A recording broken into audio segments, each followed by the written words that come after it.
Terima kasih Bapa, kami berucap syukur buat malam hari ini. Kami boleh kembali berjumpa di Mesbah Doa. Semua karena anugerah Tuhan. Urapi hamba yang tidak ada apa-apanya, urapi setiap kami Tuhan. Kami buka hati bagi kebenaran firman-Mu. Biarlah kami selalu rindu untuk mengerti isi hati Tuhan. Dalam nama Yesus, haleluya. Amin, amin, amin. Iya, shalom Bapak Ibu. Kita akan berjumpa kembali di Mesbah Doa. 1 Samuel pasal 26. Untuk kedua kalinya Daud membiarkan Saul hidup. Ayat yang pertama, datanglah orang Sif kepada Saul di Gibea serta berkata, Daud menyembunyikan diri di bukit Hakila di padang belantara.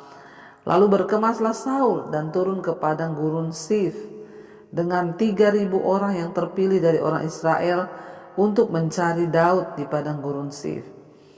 Berkemahlah Saul di bukit Hakila yang di tepi jalan di padang belantara, sedang Daud tinggal di padang gurun.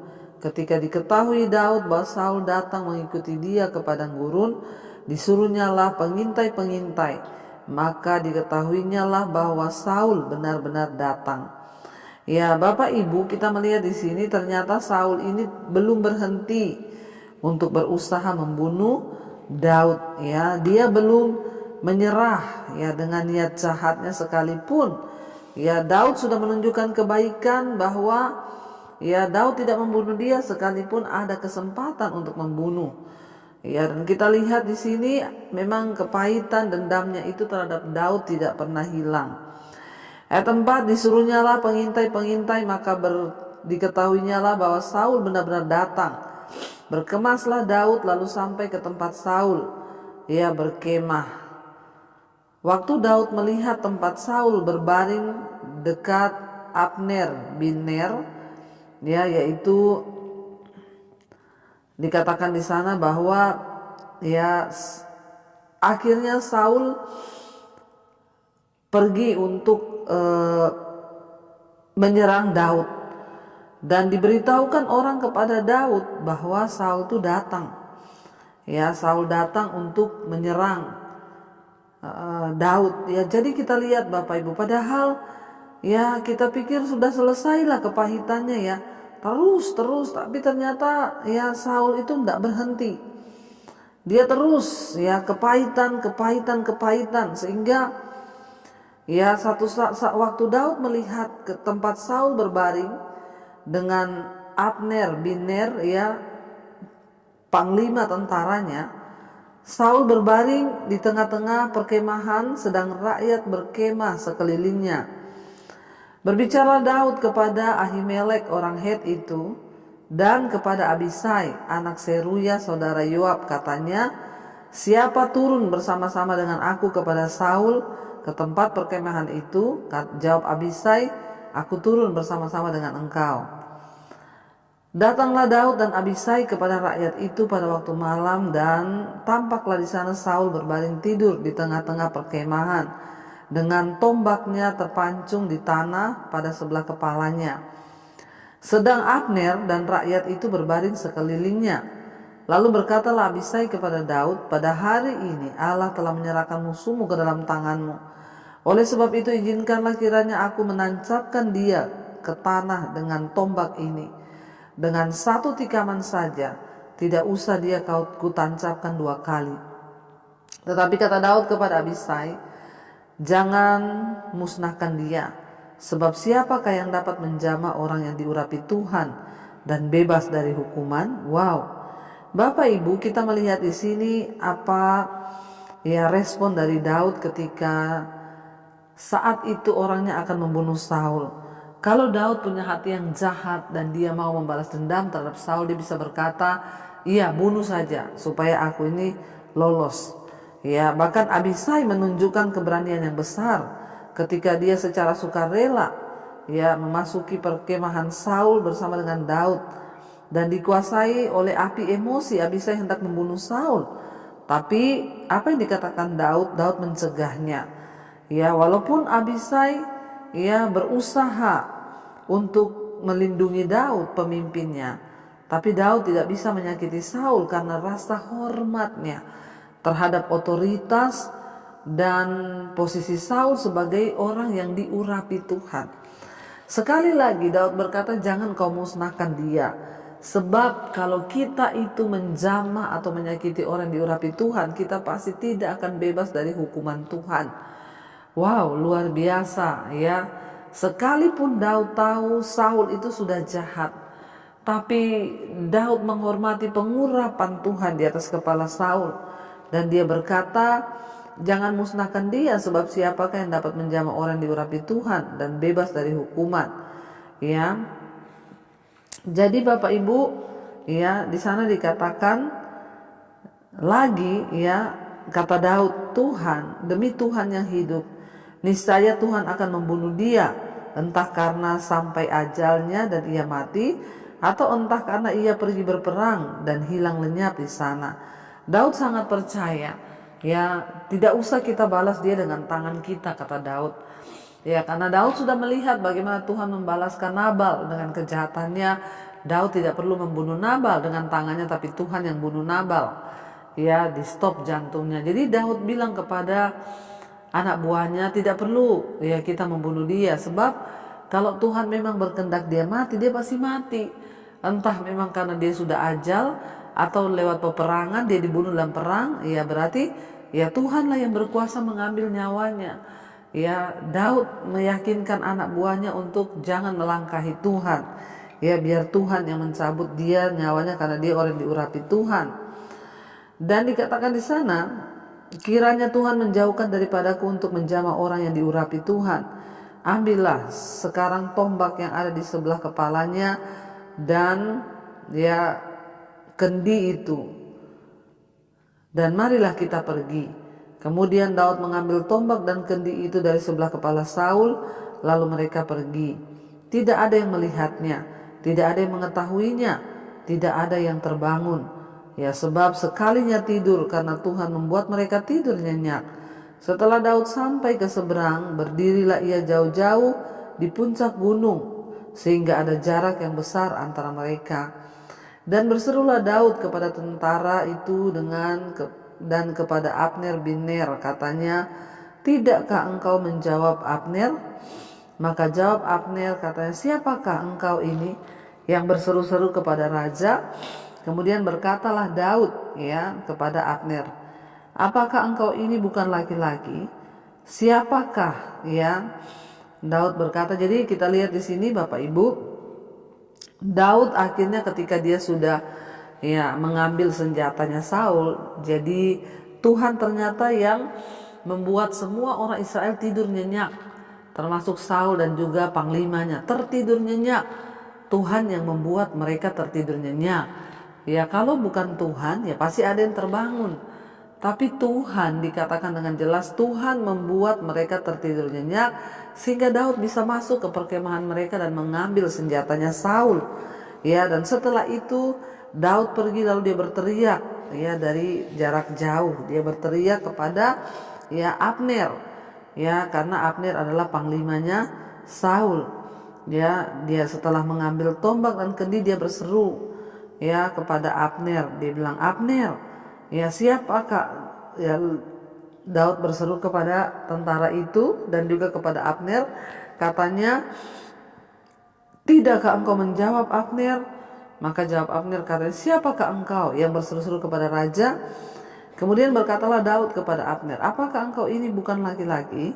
Ya, siapakah yang seperti engkau di antara orang Israel? Mengapa engkau tidak mengawal tuanmu raja? Ya, sebab ada seorang dari rakyat yang datang untuk memusnahkan raja tuanmu itu. Ya, tidak baik hal yang kau perbuat itu. Demi Tuhan yang hidup, kamu ini harus mati, karena kamu tidak mengawal tuanmu, orang yang diurapi Tuhan itu. Sekarang lihatlah di mana tombak raja dan kendil yang ada di sebelah kepalanya. Ya, wow, saudara. Jadi Daud itu memberikan bukti sekali lagi bahwa Daud bisa saja membunuh, ya, membunuh Saul kalau dia mau. Namun keputusan-keputusan moral yang paling kuat, ya, akhirnya diputuskan oleh Daud untuk bertekad, ya, hanya mengikuti Allah saja, ya, dan dia terus tidak mau mengambil haknya Tuhan untuk membunuh Saul yang diurapi oleh Tuhan. Ya, dan akhirnya Daud punya kesempatan untuk membunuh Saul. Ya, namun mengapa Daud tidak membunuh Saul? Allah yang menempatkan Saul sebagai penguasa, dan Allah juga belum memberhentikan Saul. Daud tidak ingin mendahului pengaturan waktu Allah. Dan kita berada dalam situasi yang serupa ketika kita memiliki pemimpin di gereja atau di pemerintahan, ya. Mungkin ya mudah bagi kita untuk dapat melakukan sesuatu, ya, karena kepentingan kita. Namun ingat, ya, tujuan dan pengaturan Tuhan itu seringkali ya tidak kita ketahui. Dengan bertekad untuk tidak berbuat salah, Daud menyerahkan ya kematian dan takdir Saul ke dalam tangan Tuhan.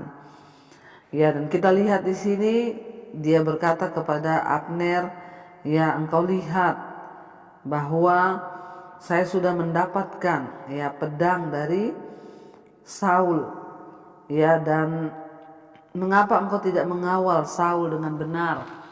Sebab akhirnya pedangnya bisa diambil oleh musuhnya. Ayat 17 di sana dikatakan, Saul mengenal suara Daud, lalu ia berkata, suaramu kah itu anakku Daud? Jawab Daud, suaraku tuanku raja. Lalu berkatalah ia, mengapa pula tuanku mengejar hambanya ini?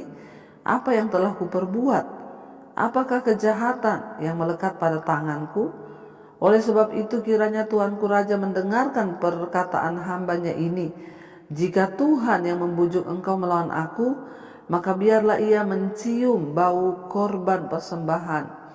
Tetapi jika itu anak-anak manusia, terkutuklah mereka di hadapan Tuhan, karena mereka sekarang mengusir aku sehingga aku tidak mendapat bagian daripada milik Tuhan.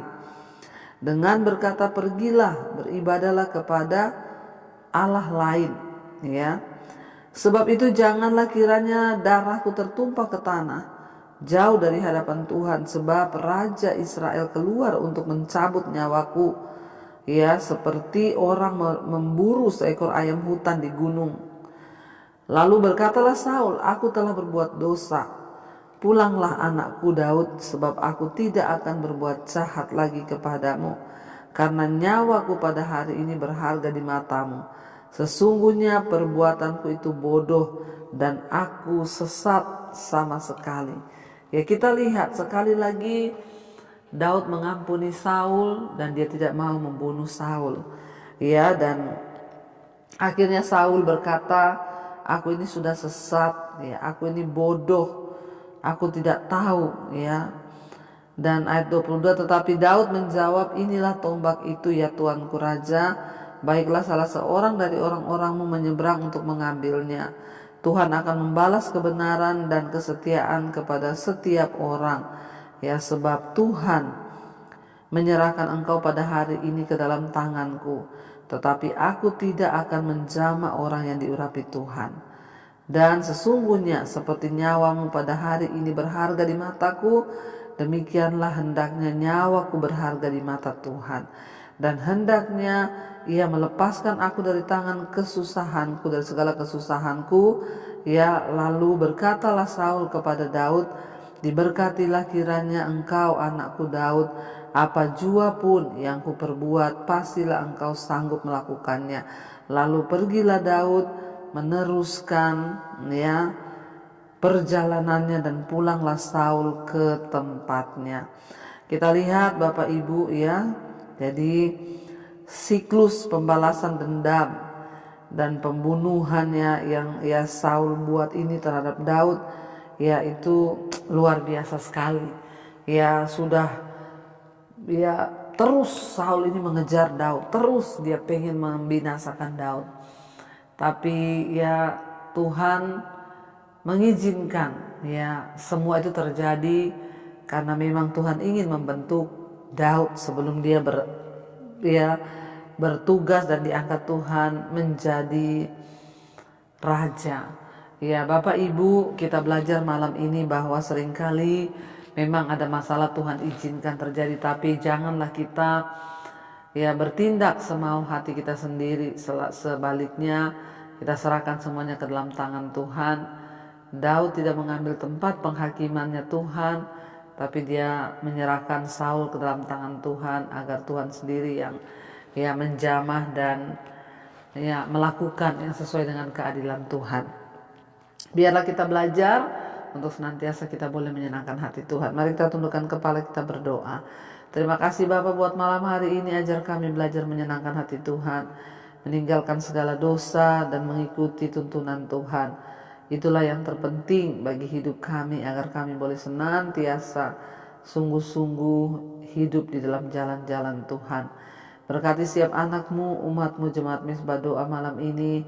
Mereka semua yang ikut Tuhan, apapun menjadi pergumulan mereka, Tuhan menjadi jawaban. Lepaskan yang terikat, sembuhkan yang sakit. Dalam nama Yesus kami perkatakan ada kesembuhan. Hidup mati kami ada di tangan Tuhan.